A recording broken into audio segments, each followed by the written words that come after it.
আসসালামু আলাইকুম। Free learning জোনের পক্ষ থেকে সবাইকে অনেক শুভেচ্ছা জানিয়ে শুরু করছি আজকের টিউটোরিয়াল। আমরা মাইক্রোসফট এক্সেলের টিউটোরিয়ালের প্রথম পর্ব, যেখানে আমি বেসিক কিছু বিষয় নিয়ে মাইক্রোসফট এক্সেলের আলোচনা করব। যারা বিগিনার, যারা এক্সেলের কাজ মোটেই জানেন না, তাদের জন্য এটা সহায়ক হবে। আর যারা এক্সপার্ট আছেন তারা তো অলরেডি জানেনই, বাট তাদেরও হয়তো কিছু কাজে আসতে পারে এখান থেকে কোনো তথ্য।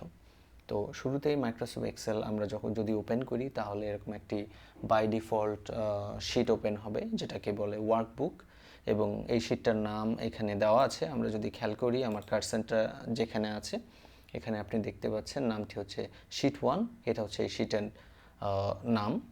তো এই শিটে নর্মালি একটা শিট ওপেন করার পর শিটে যে আপনি ঘরগুলো দেখতে পাচ্ছেন, এই প্রত্যেকটা ঘরকে বলা হয় সেল। এবং এই সেল বিভিন্ন সময় বিভিন্ন ফরম্যাট, আমরা এই সেলটাকে বিভিন্ন সময় বিভিন্ন ফরম্যাটে আমি সাজাতে পারবো। কখনো এটাকে মোডে রাখতে পারবো, কখনো এটা টেক্সট মোডে রাখতে পারবো, কখনো এটা ডেট, টাইম, কারেন্সি এবং বিভিন্ন টাইপের কন্ডিশনাল ফরম্যাট এই সেলে আমি অ্যাপ্লাই করতে পারবো। তো নর্মালি এই চারকোনা যে ছকটা দেখতে পাচ্ছি, এটা হচ্ছে সেল, এবং এই সেলের প্রত্যেকটা সেলের আলাদা নাম রয়েছে। দেখুন, আমি যে সেলটা সিলেক্ট করেছি এটার নাম হচ্ছে B3। আমি যদি অন্য একটা সেল সিলেক্ট করি, তাহলে দেখবেন এটা C3।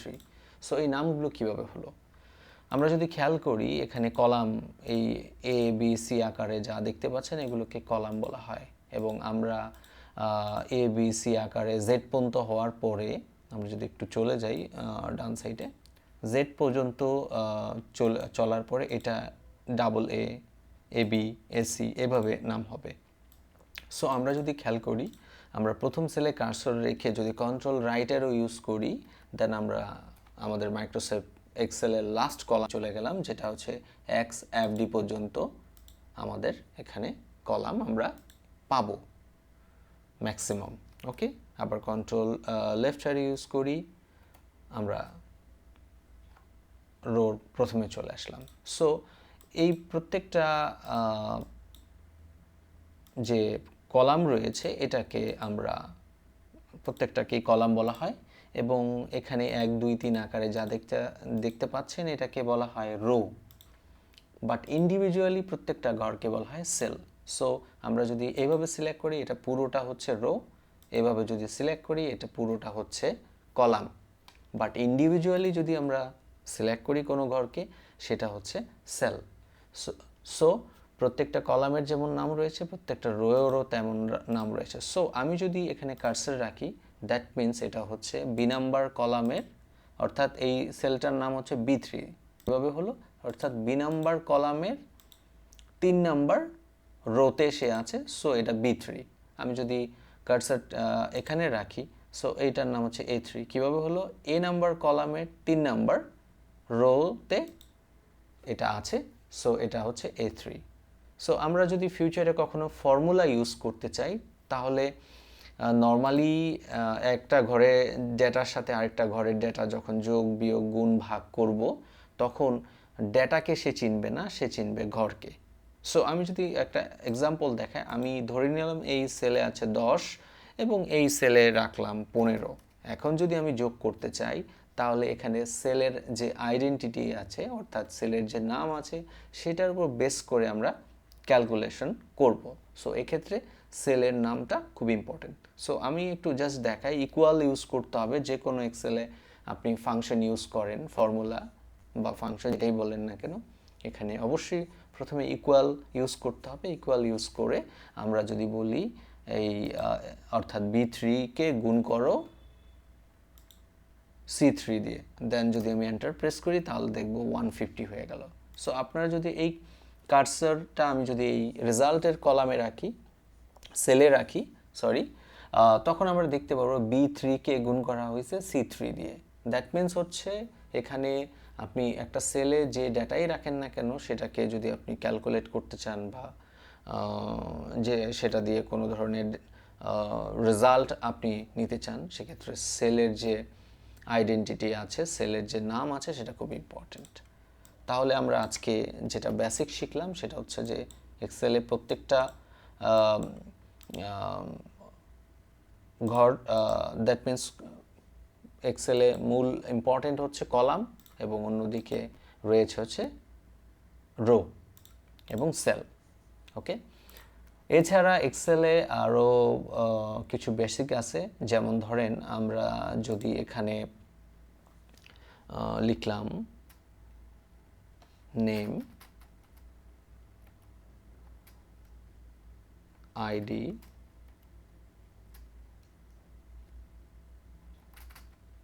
স্যালারি। নেমের ঘরে আমি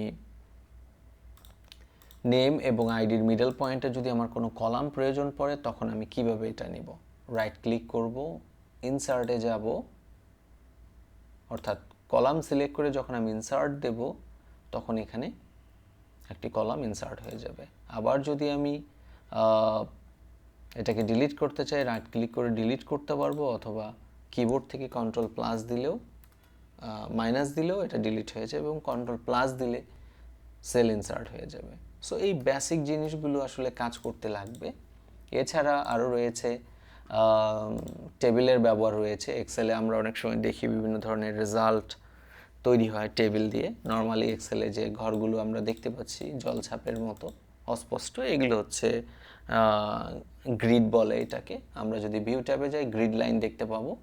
এই গ্রিড লাইনগুলো আমরা চেকমার্ক উঠিয়ে দিলে চলে যাবে, আবার চেকমার্ক দিয়ে দিলে এটা চলে আসবে।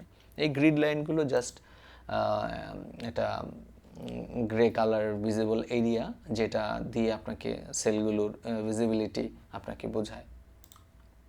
এছাড়া এক্সেলে অনেকগুলো মেনু রয়েছে। প্রথমে হচ্ছে ফাইল মেনু, গতানুগতিক যে কোনো সফটওয়্যারের মতো কোনো নতুন ফাইল ওপেন করা, ক্রিয়েট করার জন্য নিউ, পুরনো ফাইল ওপেন করার জন্য ওপেন, ফাইলের কোনো ইনফরমেশন যদি আপনি দেখতে চান সেটা এখানে অ্যাডও করতে পারবেন, দেখতেও পারবেন। ফাইলটাকে সেভ করা, ফাইলটাকে সেভ এস করা, প্রিন্ট করা, শেয়ার করা। শেয়ার করতে গেলে আপনি সেটা চাইলে ওয়ান ড্রাইভ বা ইমেলের থ্রুতে কাউকে শেয়ার করতে পারবেন, অথবা ওয়ান ড্রাইভের থ্রুতে শেয়ার করতে পারবেন, ইমেলের থ্রুতে শেয়ার করতে পারবেন, এবং এটা এক্সপোর্ট করতে পারবেন, পিডিএফ আকারে এটা এক্সপোর্ট করতে পারবেন, এটা পাবলিশ করতে পারবেন। এক্সেলের আরেকটি এক্সেল টাইপের আরেকটি সফটওয়্যার রয়েছে মাইক্রোসফটের, সেটা হচ্ছে পাওয়ার বিআই, সেটাতেও আপনি চাইলে পাবলিশ করতে পারবেন। এছাড়া হোম ট্যাবে যদি আমরা আসি, এখানে কিছু ট্যাব পাবো, ফরম্যাটিং টুলবার, বিভিন্ন ট্যাবের ফরম্যাটিং এখানে হয়, যেটা আমরা কাজ করতে যে শিখব। ইনসার্ট ট্যাবে যদি আসি, এখান থেকে অনেক কিছু আপনি ইনসার্ট করতে পারবেন এক্সেলের মধ্যে। যেমন এক্সেলের সবচেয়ে ইম্পর্টেন্ট এবং পাওয়ারফুল টুলস হচ্ছে পাইভট টেবিল। আমরা হোপফুলি খুব তাড়াতাড়ি পাইভট টেবিলের একটি টিউটোরিয়াল নিয়ে আসবো। এছাড়া রয়েছে নর্মাল টেবিল, আমরা যদি ইনসার্ট করতে চাই সেটা। এছাড়া ইলাস্ট্রেশনে রয়েছে কিছু গ্রাফ, কিছু অপশন, যেমন ধরেন আপনি চাইলে কম্পিউটার কোনো লোকেশন থেকে পিকচার ইনসার্ট করতে পারবেন। কোনো শেপ যদি আপনি ইউজ করতে হয়, বিভিন্ন টাইপের শেপ রয়েছে এখানে, সেটা ইউজ করতে পারেন। কোনো আইকন বা স্ক্রিনশট যদি নিচে চান সেটাও ইউজ করতে পারবেন। পেজ সেটআপে যদি আসেন, এখান থেকে আপনি পেজ সেট আপ করতে পারবেন। আপনি এক্সেলে যে ওয়ার্কবুকটা ক্রিয়েট করেছেন এটা কী টাইপের পেজে আপনি করতে চান, সেটা নর্মালি সাধারণত আমরা A4 ইউজ করে থাকি। অনেক সময় আমরা লেটার, লিগ্যাল সাইজও আমরা ইউজ করতে হতে পারে। A5, B4, বিভিন্ন ফরম্যাট রয়েছে, B5। সো এখান থেকে আপনি চাইলে পেপার সাইজটা চুজ করতে পারবেন। এখান থেকে ওরিয়েন্টেশন, কিভাবে পেজটা কি ল্যান্ডস্কেপে হবে না পোর্ট্রেট, লম্বালম্বি হবে, সেটা আপনি চুজ করতে পারবেন। মার্জিনে আসলে এখানে নর্মালি মার্জিনে আমরা দেখতে পাচ্ছি টপে 0.75, লেফটে 0.7, রাইটে 0.7, বটমে 0.75, হেডারে 0.3, ফুটারে 0.3 স্পেস অ্যালোকেট করা আছে এখানে। ওয়াইড যদি ইউজ করি তাহলে 1 ইঞ্চি করে সব জায়গায়, হেডার এবং ফুটারে 1/2 ইঞ্চি, এবং ন্যারো করে দিলে এটা 0.75, টপে, বটমে, লেফটে 0.25 ইঞ্চ করে স্পেস বরাদ্দ করা থাকবে, মার্জিন যেটাকে আমরা বলি। এছাড়া আমরা চাইলে কাস্টম মার্জিনও নিজেরা ইউজ করতে পারি। আমরা এখান থেকে মেনশন করে দিতে পারবো মার্জিন উপরে নিচে ডানে বাই হেডার ফুটার কত হবে।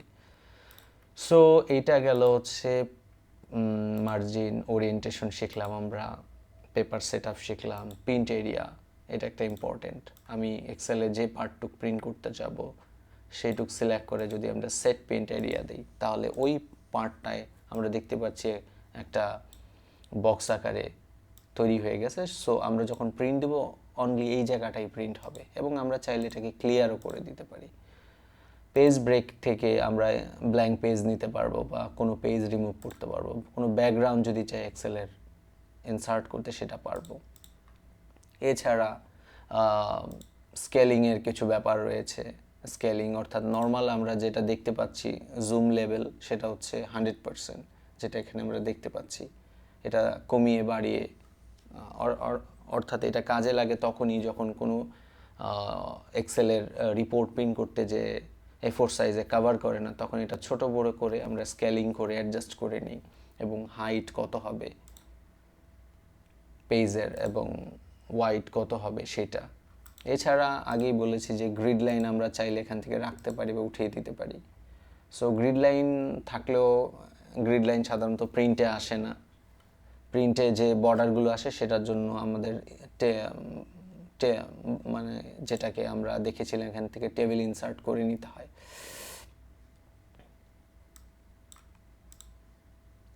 সো আমরা চাইলে এখানে ডাইনামিক যে এক্সেল শিটগুলো তৈরি করতে চাচ্ছি বা চাইবো সামনে, সেগুলোর ক্ষেত্রে টেবিল ইনসার্ট করতে গেলে এটা ইউজ করা হয়। ওকে, আর নর্মালি আমরা প্রিন্টে যে বর্ডারগুলো দেখি সেটা হোম ট্যাব থেকে আমরা বর্ডারের থ্রুতে এটা বর্ডারটা ইনসার্ট করে নিতে পারি। তারপর চলে আসি ফর্মুলা বারে, ফর্মুলা ট্যাবে, যেখানে আমরা দেখতে পাচ্ছি অনেক ফর্মুলা রয়েছে, date and time, text related, logic, বিভিন্ন if, error, and, false, true, left right, auto sum রয়েছে, অটোমেটিক যোগ করা, লুকআপ রেফারেন্স কিছু রয়েছে, V lookup, X lookup, index, choose, বিভিন্ন টাইপের। এটা আমরা কাজ করতে করতে শিখব। বিভিন্ন ফর্মুলা এখানে সব রয়েছে নেম ম্যানেজার, এটা বিভিন্ন সময় কাস্টম ফর্মুলার ক্ষেত্রে এটা কাজে লাগে। ডেটায় যদি চলে আসি, ডেটা ট্যাবে আসলে আমরা দেখতে পারবো ডেটা ট্যাবে বিভিন্ন সাইট থেকে ডেটা ইম্পোর্টের অপশন রয়েছে। আমরা যদি গেট ডেটায় ক্লিক করি দেখব ফ্রম ফাইল, এক্সেলের বিভিন্ন ফাইল, পিডিএফ, বিভিন্ন জায়গা থেকে আপনি ডেটা ইম্পোর্ট করতে পারবেন। বিভিন্ন এসকিউএল সার্ভার রয়েছে, সেখান থেকে ডেটা আপনি ইম্পোর্ট করতে পারবেন।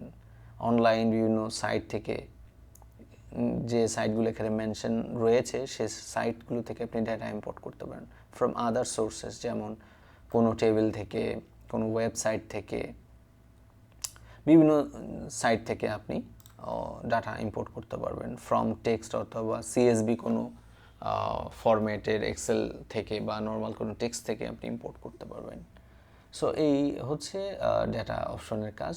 এবং বিভিন্ন কানেকশন, অনেক সময় বিভিন্ন শিটের সাথে, একটা শিটের সাথে আরেকটা শিট যখন আমরা লিঙ্ক করি তখন সেই লিঙ্কগুলো এখানে এডিট লিঙ্কে আমাকে তখন দেখাবে, এবং আমরা চাইলে ডেটা সর্ট করতে পারবো, ফিল্টার সেট করতে পারবো।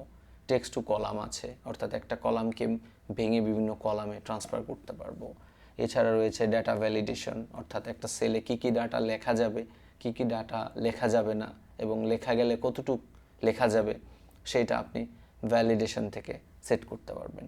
রয়েছে রিমুভ ডুপ্লিকেটস, অর্থাৎ অনেকগুলো ডেটার মাঝখানে যদি একই ডেটা বারবার রিপিট করা থাকে সেটা থেকে ইউনিক ডেটা কতটুকু আছে সেটা বের করতে গেলে আপনাকে রিমুভ ডুপ্লিকেট ইউজ করতে হবে। মোটামুটি এই ছিল। আর বিভিন্ন সময় বিভিন্ন অবজেক্ট যেগুলো আমরা ক্রিয়েট করি, যেমন টেক্সট বক্স, বিভিন্ন ধরনের আইকন, শেপ আমরা নেওয়ার পরে এক্সেলে সেটাকে একসাথে কম্বাইন করার জন্য আমরা এটাকে গ্রুপ করতে পারবো।